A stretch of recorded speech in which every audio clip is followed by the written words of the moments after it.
Bien, vamos a realizar el día de hoy una entrevista que me parece que vamos a generar un contenido de mucho interés hacia la sociedad parralense en lo general, desde luego, porque vamos a abordar un tema que tiene una complejidad, un tema que es actual, pero no es muy utilizado, lamentablemente. Vamos a hablar de tanatología, vamos a hablar de los duelos, vamos a platicar de cómo se tiene que enfrentar esos momentos de crisis cuando fallece una persona querida, un ser estimado y nos causa un dolor profundo que no sabemos cómo atenderlo. Y está con nosotros la maestra Larisa Franco, quien tiene una especialidad justamente en tanatología y vamos a tocar este tema. Estimada maestra, ¿cómo está? Muy buen día. Hola, muy buenos días, Jorge. Gracias por la invitación. Estoy muy contenta de estar aquí. Al contrario, me parece que tenemos una buena oportunidad de platicar de un tema que no es muy común en nuestra ciudad. Todos los días existen casos, pero también es necesario que también platiquemos de qué es lo que debemos hacer cuando existe un hecho tan lamentable como la pérdida de un ser estimado, un ser querido. Sí, claro que sí. Es poco conocido o reconocida la tanatología porque aquí en Parral apenas se están pues conociendo, ¿verdad? La gente no tenemos esa cultura de buscar la ayuda y cuando queremos o nos sentimos en la necesidad de buscar la ayuda, pues a veces no sabemos a dónde acudir. Y pues la tanatología, como bien mencionas, Jorge, es para las personas que están viviendo un duelo por el fallecimiento de algún ser querido. Es un duelo muy grande. Sin embargo, hay otros tipos de duelos que también se deben de trabajar. Estamos hablando de un cambio de casa, de cambio de ciudad, la pérdida de la salud propia o de alguien cercano a mí, una discapacidad por nacimiento o adquirida, es un proceso de duelo, un divorcio propio o también de alguien cercano a mí, de mis padres o de mis hermanos, de alguien. Es decir, un proceso de duelo se vive cuando mi vida cambia de una forma significativa. Y entonces ahí es cuando hay que trabajar ese proceso de duelo. Quiero entender que hay una diferencia entre lo que es propiamente la tanatología y lo que es una terapia de psicología, que a lo mejor tiene sus similitudes, tiene algunos puntos de coincidencia, pero se atienden distintos. Platíquenos, maestra. Totalmente diferente. El psicólogo está capacitado para trabajar con muchos más aspectos de la personalidad. Ujú. Nosotros como tanatólogos solamente estamos capacitados para trabajar con el proceso de duelo, nada más. Esa es la enorme diferencia. Entonces, ya con esto, pues podemos darnos cuenta que un psicólogo puede trabajar con una persona durante muchísimas sesiones, no sé, quiero pensar que hasta años podemos durar trabajando con un psicólogo y la tanatología es una terapia breve.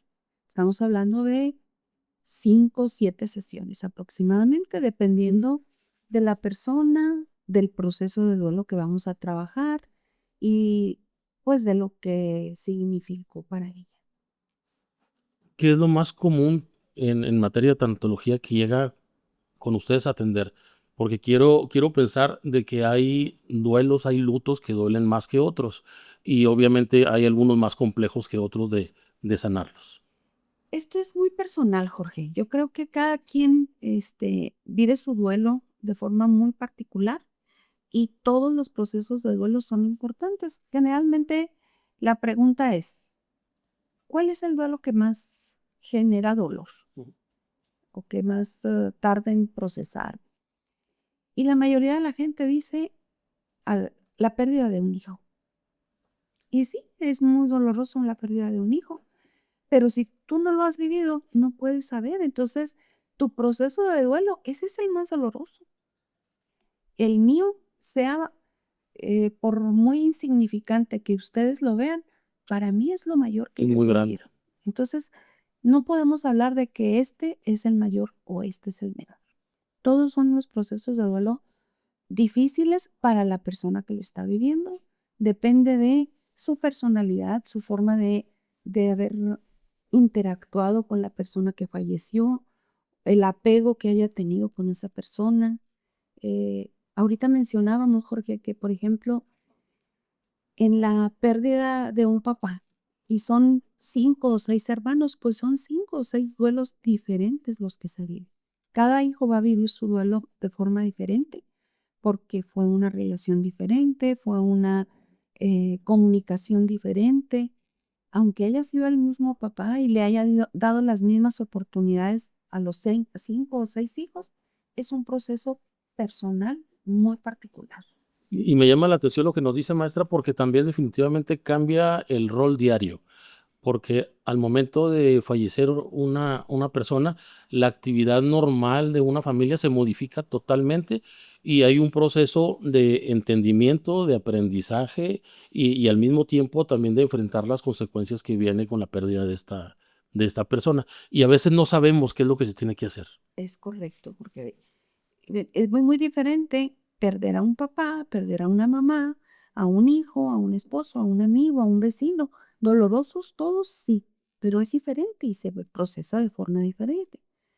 Eh, Ahorita mencionaba, ¿verdad? Hay duelos que no los tenemos contemplados como duelos, que no se trabajan como duelos, pero hay que trabajarlos. Las personas, por ejemplo, aquí en Parral tenemos muchas personas que se han ido al extranjero, no solamente se cambian de ciudad, cambian de país, en donde todo el ritmo de vida pues es totalmente diferente, las culturas, eh, su cambio es radical, es casi prácticamente volver a nacer, Jorge, en otra ciudad. Entonces es un proceso significativo para ellos y hay que enfrentarlo, hay que trabajarlo porque los duelos son acumulables. Curiosamente nos vemos en el consultorio, por ejemplo, Jorge, llega una persona a tratar específicamente el duelo por la pérdida de su papá, vamos a suponer. Y empezamos a trabajar, a platicar, y resulta que trae su duelo, ¿sí? Pero atrás de ese trae otros, muchos más, y a lo mejor más significativos. Esto quiere decir que no se trabajaron, porque siempre hemos tenido la creencia de que el tiempo lo cura todo, y no se lo podemos dejar todo al tiempo. Tenemos que trabajar, tenemos que identificar emociones, tenemos que procesar nuestro propio duelo. Ayuda mucho el platicar, el tener una red de apoyo, sí. A veces con eso tenemos, con una persona con la que yo pueda platicar y compartir todo lo que estoy sintiendo, pero en algunas otras ocasiones, pues no. Y esto, vuelvo a repetir, pues es mi persona, es de cada quien. Me ha tocado escuchar, y creo que con frecuencia, de que cuando hay un duelo, y tal vez sea principalmente en los hombres, en los varones, se cierran su personalidad por completo y tratar de enfrentar de una manera solos el duelo. Y en muchas ocasiones es difícil que pueda llegar la oportunidad de platicar con un tanatólogo para poder abrirse y expresar todo lo que causa dolor. Qué bueno que comentas esto, Jorge, porque sí realmente es muy, pues es la cultura. Y si es más en los hombres que en las mujeres, El que el no, cerrarse. fíjate que ahora yo estas últimas temporadas en el consultorio tengo bastantes caballeros trabajando. Al principio no, al principio tenía yo puras mujeres, pero como que se está abriendo esto un poquito más y se están dando cuenta que es necesario. Y quiero pensar que los hombres lo necesitan más por aquello de que el hombre no llora, el hombre tiene que ser fuerte, es la cabeza de la familia y no puede demostrar debilidad. Entonces, pues todo, nada más falso que todo eso, ¿verdad? Todos somos seres humanos, todos vivimos nuestros procesos de duelo, nuestras emociones, hay que vivirlas, hay que expresarlas, pero pues a los hombres les hemos puesto un saco muy pesado, ¿verdad? De tienes que ser fuerte, tienes que ser el proveedor de la casa, el que dirige, el que está fuerte y presente en todo momento. ¿En qué momento debe de llegar un tanatólogo? Cuando ya sientes tú que tu vida no puede continuar, no puedes continuar con tus actividades diarias. Cuando ya emocionalmente te das cuenta que o no duermes bien, o duermes de más, o que tu cabeza está totalmente distraída. Mm, Yo creo que es muy normal sentir inmediatamente esa necesidad. Esto ya no puede ser normal en mí. Mm. Y yo tengo que buscar ayuda. Y entonces ahí es cuando, y estamos hablando ya de un extremo, porque no tenemos por qué llegar a eso. Podemos inmediatamente sabiendo que yo tengo un proceso de duelo, pues ir a trabajarlo y entonces va a ser más fácil y más corta la terapia. Ahorita platicábamos antes de empezar a grabar que hay reacciones emocionales, reacciones físicas en las personas cuando son focos, son señales de que hay un duelo. Y hablábamos, por ejemplo, el caso de los niños, de los jóvenes que se expresan de diferente manera que un adulto. Comentábamos algo referente a que tenemos un hijo rebelde, de repente desatento, tal vez hasta violento, y esa es una consecuencia de un duelo que no se atendió. Generalmente pasa en los niños y en los adolescentes, precisamente, así como adultos, Jorge, no sabemos identificar nuestras emociones, pues menos los niños, menos los jóvenes. Entonces, sí, generalmente cuando un niño está viviendo un proceso de duelo, se pone malcriado, decimos que está necio, que está muy rebelde, mil cosas, pero no hemos visto, no hemos puesto atención al proceso que está viviendo. Y a veces tan simple como que les cambien la maestra en la escuela. Eso para ellos es un duelo. Por alguna necesidad en la escuela, no sé, el curso empieza en septiembre y por ahí en noviembre, diciembre la maestra por alguna necesidad tuvo que salir y le ponen otra maestra. El niño pasa un duelo. Si estamos hablando de un niño de kinder o de los primeros años de primaria, pues claro que es un proceso de duelo para ellos. Si hablamos de un cambio de casa, de un divorcio, también lo van a sentir y lo tienen que procesar. Hay que escucharlos, hay que ponerles atención a los niños en el sentido de saber qué es lo que está pasando en su interior. ¿Cómo hacerle para que un niño o un joven acepte una terapia de tanatología? Porque entiendo que si en un adulto es difícil, en un niño puede ser un poco más, Fíjate que no, Jorge, ¿no? no es difícil. Creo que es más difícil que acepte un Sí. adulto en la ayuda tanatológica que un niño. A un niño le dices, vas a ir a platicar con una persona, y darle la confianza, por supuesto, ¿verdad? Puedes platicar con ella lo que tú quieras, es una persona seria, es una persona que te va a ayudar. Que el niño se hable y desenvuelve totalmente su proceso. Con los niños incluso es más rápido, Mm. porque son más auténticos, no esconden, no, como nosotros los adultos, ¿verdad? Que a veces hasta por pena no decimos, Todo. algunas circunstancias que estoy viviendo en mi familia. Los niños no, los niños son muy transparentes.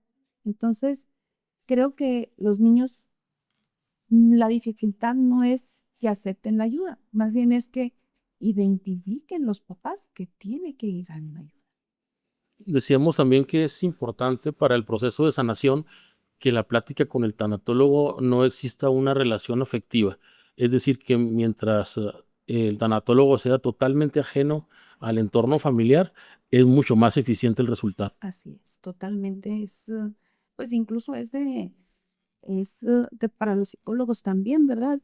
Ni un tanatólogo ni un psicólogo puede atender ni a la familia ni a, ni a seres cercanos a ellos, pues porque ahí intervienen otras cosas, emociones, sentimientos incluso, ¿verdad? Vías de objetividad, Y entonces. pierde la objetividad, es correcto. Entonces, a veces podemos pensar que puede ser difícil, ¿verdad? Llegar con una persona que nunca he visto, que no conozca, y venir a abrirle mi corazón. Pero pues creo que es lo ideal, es lo necesario, porque pues aquí va a haber imparcialidad.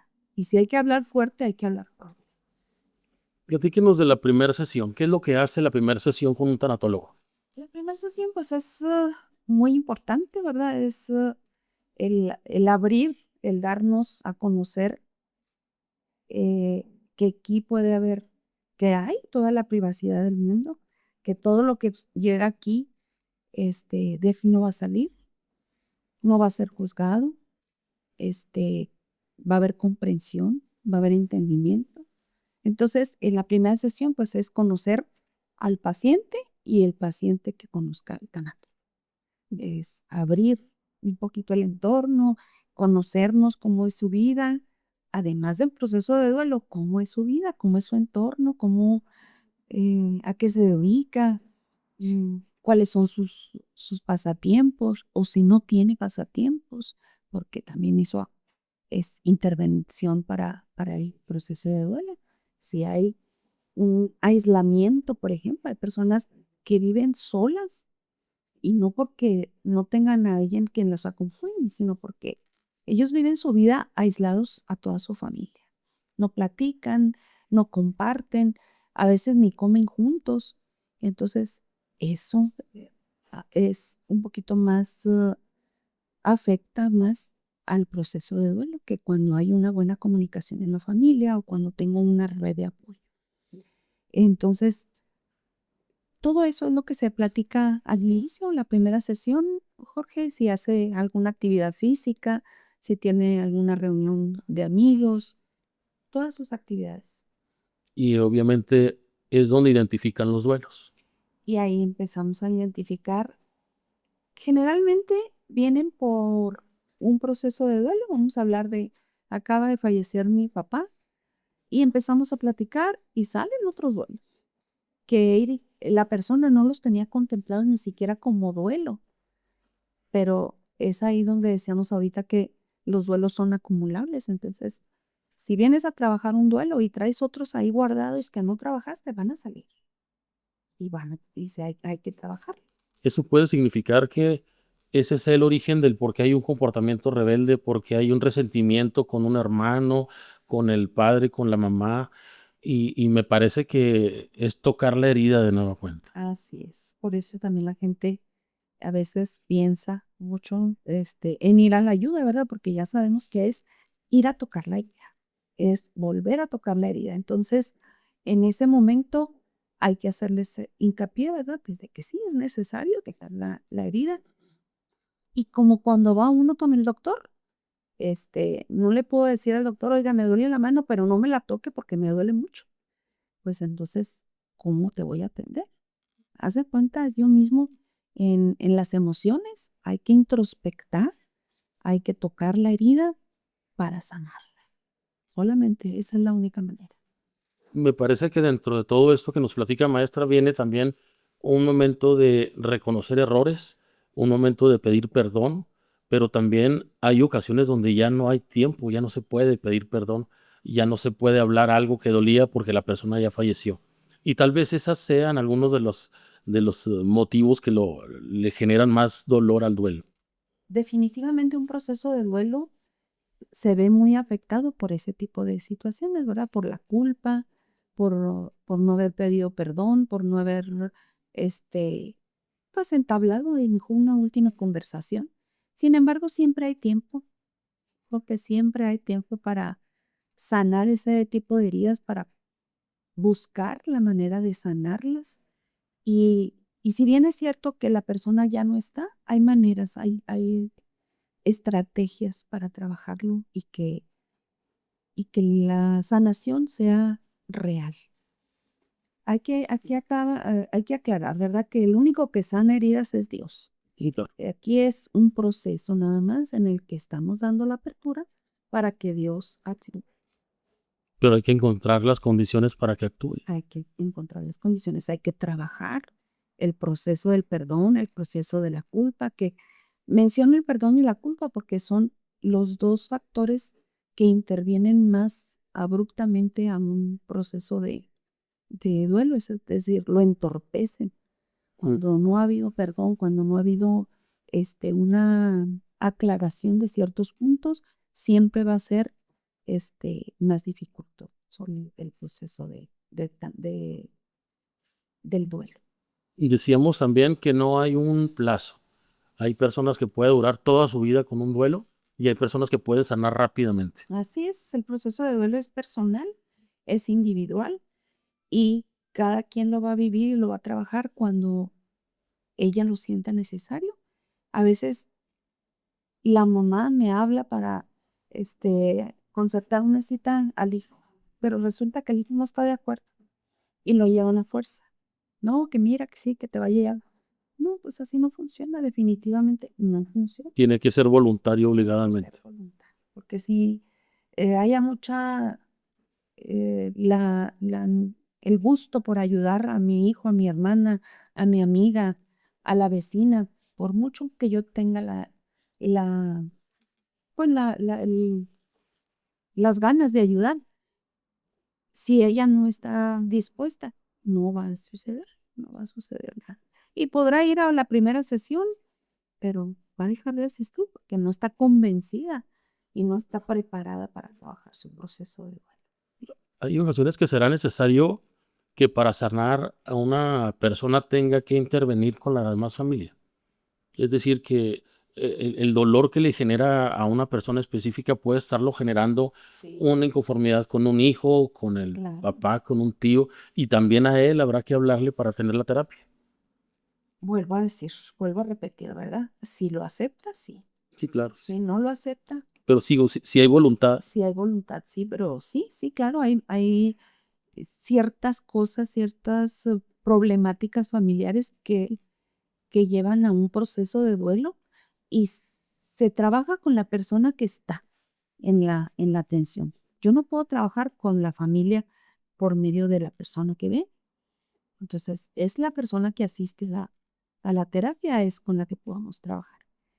Hay terapias familiares, que eso también se puede hacer, ¿verdad? Se hacen son talleres grupales, talleres de familia, en donde va toda la familia y se procesa, se habla del proceso de duelo y se procesa individualmente, pero viendo la manera de cómo me va a involucrar la relación con la gente que más tengo convivencia, mi papá, mi mamá, mis hermanos. eh, Generalmente es así. Pero si la familia incluso es de las familias que todos los hermanos con sus esposas y con sus hijos conviven y tienen una buena relación, pues lo ideal sería que toda la familia asistiera a una terapia grupal para hablar del proceso de duelo, que para concientizar que cada uno va a vivir su proceso de duelo de forma diferente, pero que es muy importante el apoyo familiar. Entendernos entre nosotros es básico. no sé, maestra, con su experiencia usted nos podrá platicar un poco más de esto. Me parece que cuando fallece una persona llega un momento en el que la persona que está sintiendo el duelo empieza a valorar cosas que no veía con anterioridad. Es decir, fallece la persona, empieza la ausencia, empieza a sufrir por esa ausencia, pero empieza a hacer una óptica de la vida, cómo transitó, y se da cuenta que gracias a esa persona obtuvo sus estudios, obtuvo su patrimonio, obtuvo los valores que se los inculcaron de niño que le permiten tener la formación actual, pero eso lo valora cuando ya falleció la persona. Sí. Me parece que se valora en destiempo, debiera de valorarse en vida, pero creo que es algo que se ve después de que fallece alguien. Sí pasa muy seguido porque eso que visualizamos cosas que teníamos cuando ya no las tenemos y con las personas que ya fallecieron, ¿verdad?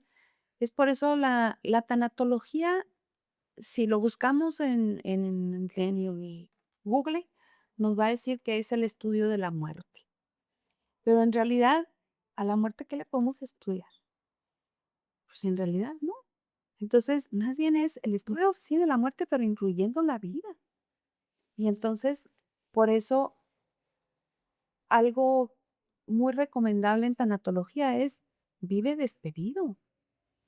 Hay que vivir despedidos precisamente para que no pase eso. Ponte a pensar si el día de mañana o pasado mañana falta alguien de tus seres más importantes. ¿Qué te falta por decirle? ¿Qué te falta por platicar con él? Hazlo, no te esperes a que te digan que le quedan tantos días de vida. Hazlo ahorita para mejorar tu calidad de vida y para que tu proceso de duelo sea más efectivo. Y le darle la tranquilidad A de la que dejó persona. arregladas las diferencias que existían. Así es. Por eso es muy importante decir que tanatología sí es para la muerte de los seres queridos o de alguna situación en mi vida, pero precisamente es para mejorar mi calidad de vida. Entonces, si estamos hablando de que quiero mejorar mi calidad de vida, ¿cuándo crees, Jorge, que sería bueno para ti mejorar tu calidad de vida? ¿A partir de ahorita? ¿O después en 10 años más? ¿O hace 15 años atrás? de ya tiempo atrás. Desde un inicio de tu vida, tratar de mejorar tu calidad de vida, tus relaciones, tu corazón que se quede tranquilo en vida y si llega la muerte, pues que esté en paz tu corazón y la de la gente que tú amas. Una persona se prepara para fallecer. Quiero pensar los casos de enfermedad, porque obviamente, pues, un accidente es abrupto, esto no está planeado. Pero el caso de una persona que está sufriendo de una enfermedad que poco a poco lo va consumiendo, y en su conciencia va entendiendo que cada vez es más difícil sanar y que se está llegando la hora. Quiero pensar que también empieza a planear, empieza a visualizar Sí. el momento que se acerca. ¿Se prepara para fallecer o no? Volvemos a lo mismo. Si tienes la conciencia, si tienes esa disposición para hacerlo, lo vas a hacer. Si no, puedes durar en cama en una agonía de años y no vas a sanar y no vas a trabajar tus procesos de duelo y va a llegar la muerte y en las mismas condiciones.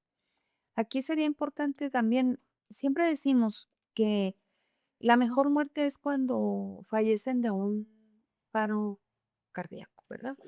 Es El inmediato. sueño de los justos que le llaman, La muerte de los la justos. muerte de los justos. Este, pues sí, para ellos es el mejor, porque no sufren una agonía, es inmediato.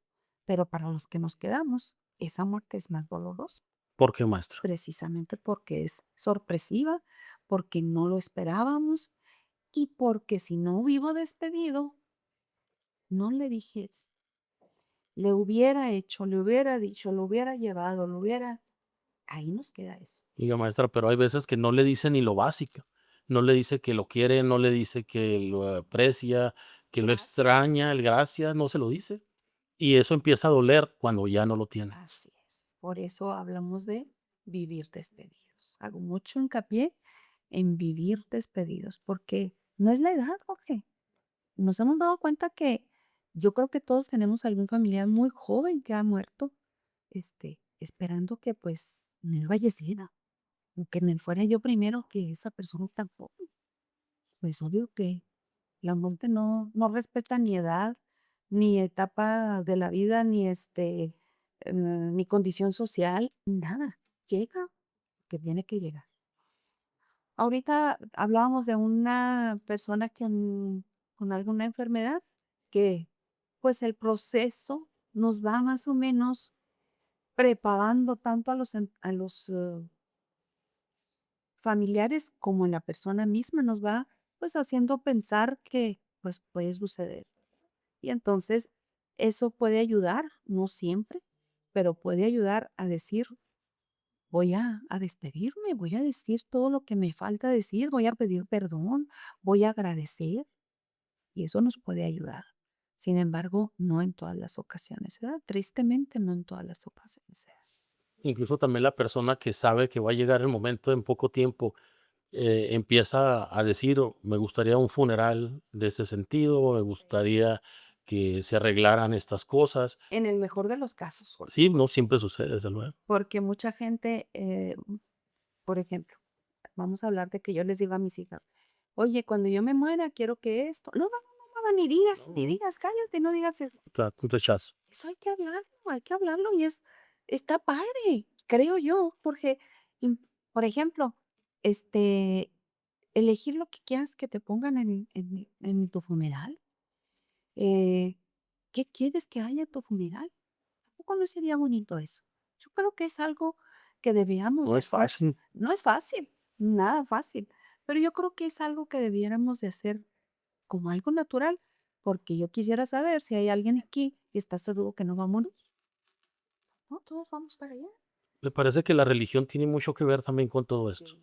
Cuando una persona está ya cercana al momento, empieza a acercarse más a la plática con Dios. Cada quien tiene un Dios de manera diferente, pero empieza a acercarse más a la religión, la que sea. Y finalmente creo que es un momento que le da paz, cierta armonía y también la familia, cuando ya no está presente, recae mucho en la religión. Sí, también es una parte del proceso de duelo.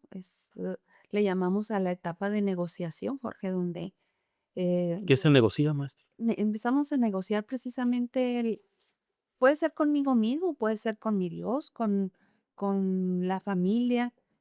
Empezamos a negociar para que esto sea más tranquilo, Ok. más ligero, para que disminuya este sentimiento tan fuerte, tan sentido. Es, es una etapa en donde la gente se empieza a acercar a Dios, eh, o pide platicar con un Pues, pastor, con un sacerdote, sea la religión que sea, precisamente porque empieza a querer estar en paz. Y esa es la etapa de la negociación.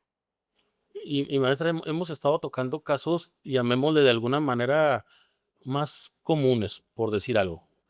Pero también la sociedad como la estamos viviendo está dando unas muestras muy, muy drásticas y en este tema que estamos tocando me parece que podemos abordarlo. La violencia. Hay una cantidad muy alta de madres, de padres, de hermanos que han tenido algún fallecimiento de carácter violento, incluso la desaparición de una persona y todos los días le lloran, todos los días lo extrañan y lamentablemente no sabe ni en dónde está. No sabe si está vivo, no sabe si falleció, no sabe ni cómo falleció y me parece que esos duelos son mucho más largos, pero lamentablemente es algo que lo está viviendo la sociedad actualmente. No le veo solución a esto, al menos en corto plazo no, y cada vez vemos cosas más tristes en ese caso en específico. Ese tipo de dolores, quiero pensar que son todavía más profundos. Por supuesto que sí, Jorge, porque pues tristemente, ¿verdad? Como dices, no hay solución inmediata. Lo estamos viviendo muy continuamente, sobre todo las personas de la sierra, están viviendo esas situaciones muy difíciles y ahí es el proceso de duelo es más difícil y más largo, porque para empezar, se sienten enojados porque les Con todo. arrebataron a su hijo, a su esposo. Y el enojo no es precisamente con la persona que lo hizo, es con la vida en general. Ujú. Estábamos enojados incluso con Dios y se vale, porque es algo inesperado, es algo injusto. Entonces, pues ese proceso, como cualquier otro, hay que vivirlo, hay que trabajarlo.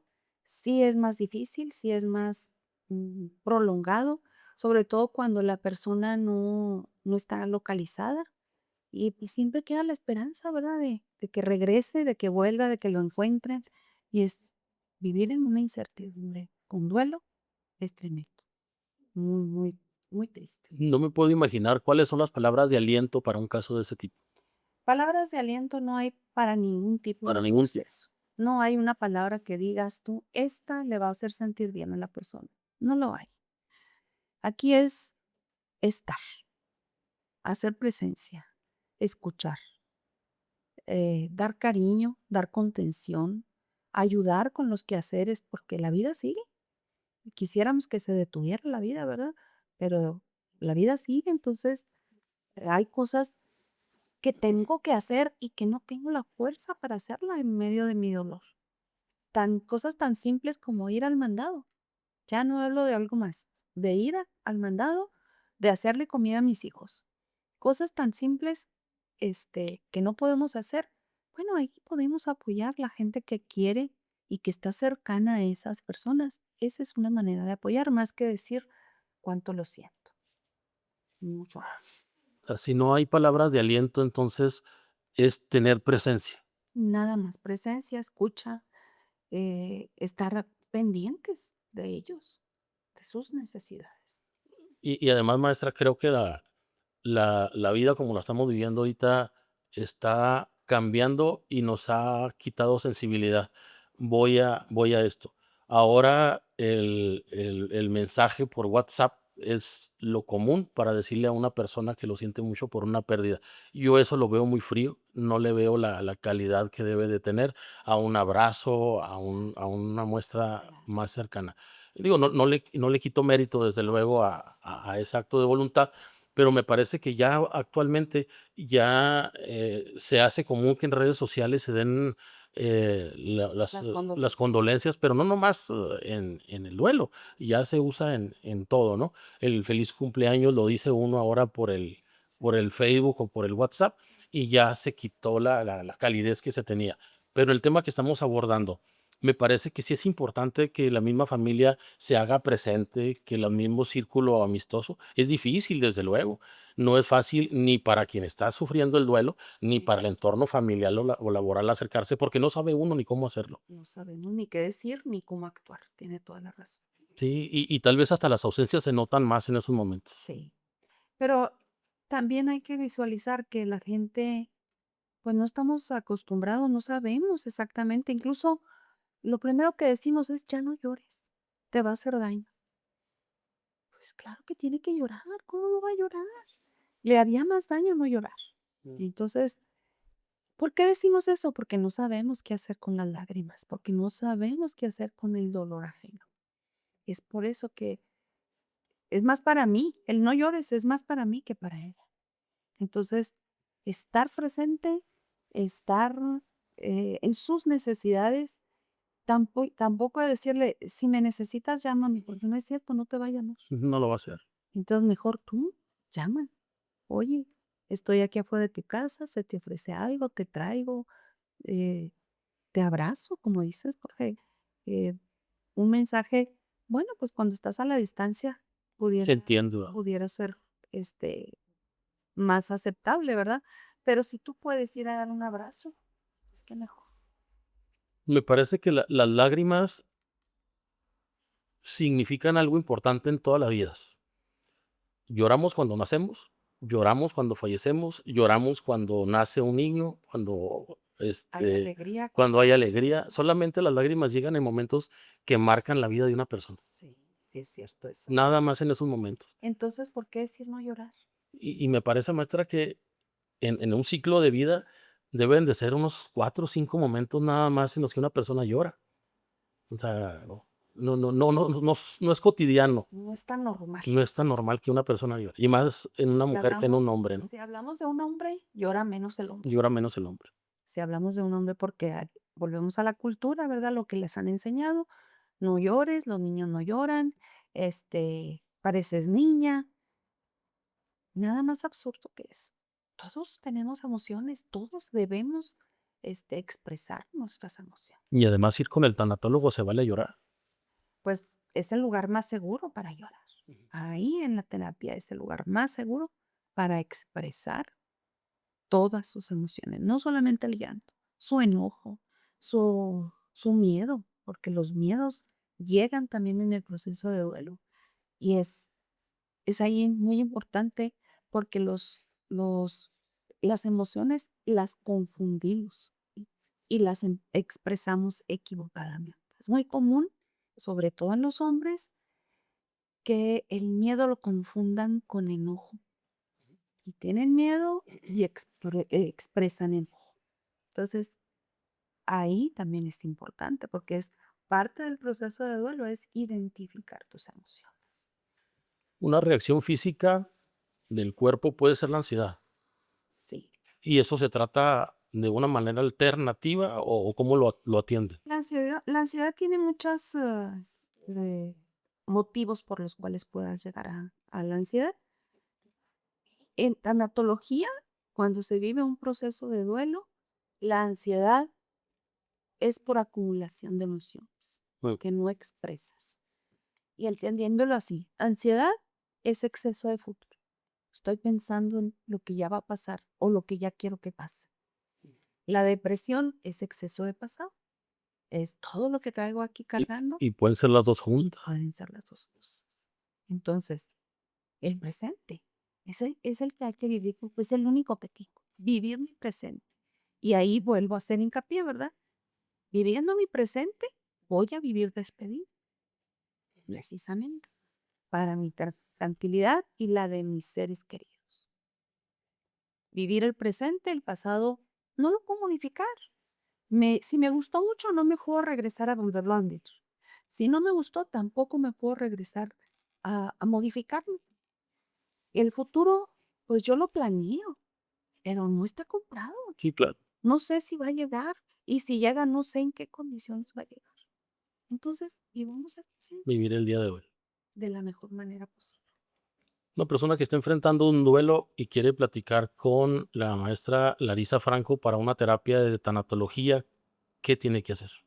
Marcar al 627-114-7801 es el teléfono donde agendamos las citas. Puede ser por vía WhatsApp o vía llamada. Atienden usted una cita, concretan un día y hora y empieza con la primer Así terapia. Y es. dependiendo de la primer terapia, ustedes valorarán cuántas se necesita. Así es. Más o menos así es.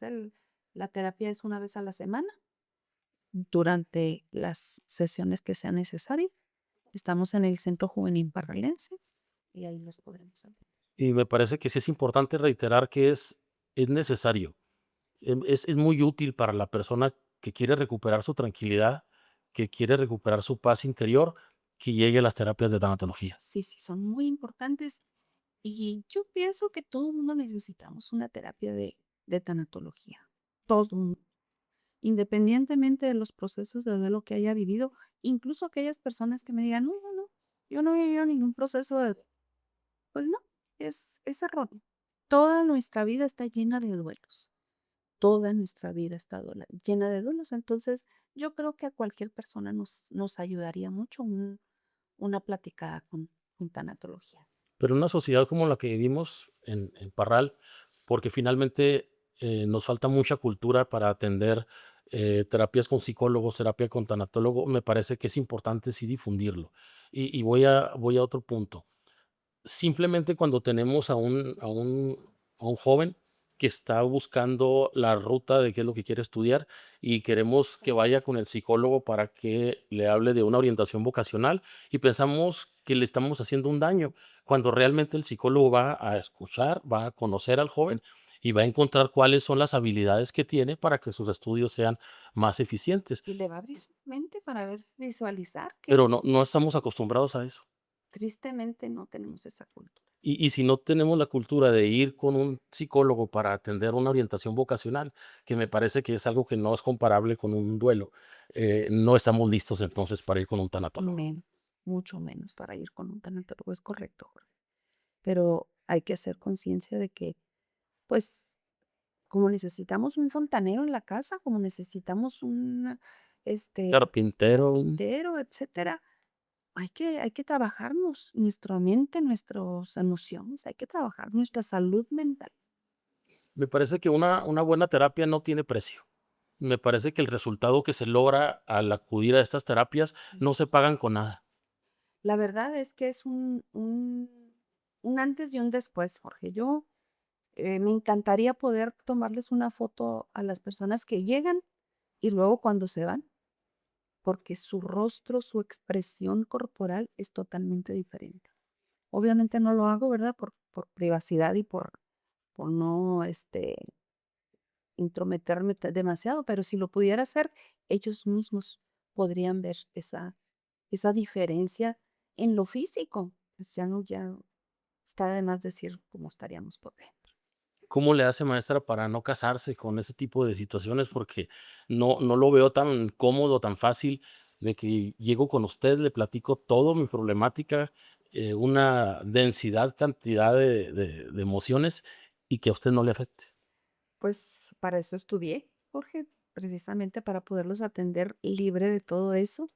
Este, busco mis espacios, busco mis contenciones también yo, No casarse con no cada quedarme, problema de ese claro, tipo. que a veces es difícil, sí, sí lo es, sobre todo cuando le llega a uno alguna situación parecida a la que yo ya viví o algo similar a lo de mi familia, pues sí, es inevitable porque somos humanos, ¿verdad? Pero se trabaja y se logra. ¿Hay patrones así comunes en este tipo de hechos, o todo es diferente? Todos son diferentes, Total. completamente diferentes. Cada persona que llega ahí es un mundo diferente, muy, muy diferente. Y puede ser el mismo proceso de duelo, volvemos a repetir, pero cada quien incluso lo va a expresar de forma diferente. Maestra, yo le quiero agradecer que hayamos platicado este tema que es sensible, tal vez no es cómodo el tema, es un tema un tanto difícil. Agradecerle su disposición para hablar de todo esto y quisiera que le dirigiera un mensaje a la ciudadanía y sobre todo un mensaje que le dé la confianza a la gente que ahorita está enfrentando un duelo, que se acerque, que platique, que se autoayude a solucionar ese problema y recupere la tranquilidad. Muchas gracias, Jorge, por esta oportunidad. Estoy contenta de haberlo hecho. Y pues a la ciudadanía, a los escuchas, les recomiendo que trabajen sus procesos de duelo. Si están pasando por un proceso de duelo y tienen una red de apoyo, pues los felicito porque no todas las personas lo tienen. Eh, Platíquenlo, trabájenlo. Pero si ya la red de apoyo no es suficiente, pues hay que buscar una ayuda profesional. Es muy recomendable. Y sobre todo, aquí yo diría, vivamos despedidos. Digamos todos los pendientes que tengamos, platiquemos con las personas que en alguna ocasión dejamos de hacerlo, eh, para quedarnos en paz y dejar a nuestros seres queridos también en paz. Muchas gracias. Muchas gracias, maestro.